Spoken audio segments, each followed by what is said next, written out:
Gabinete Maria Alcateri clarifica que Tribunal Recurso considera Maria Alcateri maknai marai iha bebonuk holuan rihun sanul resinhat atus 5 metro quadrado tama baseia ba documento histórico e furamento tina rihun ida atusia ruanulo resentolo no lei ba rai.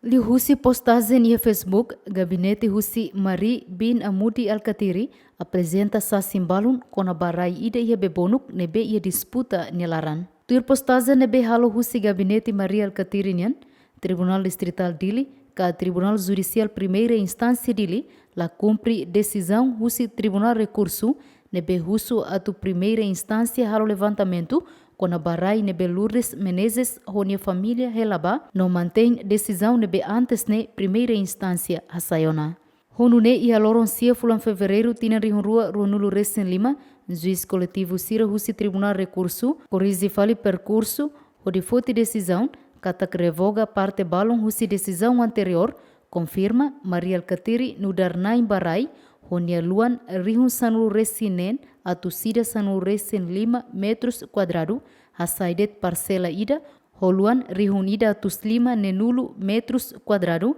nebe família Lourdes Menezes ocupa, noba parcela kikne, Tribunal Recurso mantém katak, sedak declara ema ida nudarnain. Gabinete clarifica katak, Maria Alcatiri, reconhecido nudarnain legal ba quase rai tomak, holuan mais ou menos rihun sanul resinhat atus 5 metros quadrado, tuir documento histórico aforamento, tina rihunida atusia Ruanulo Recintolo no lei barai. Equipa cobertura, Gemen.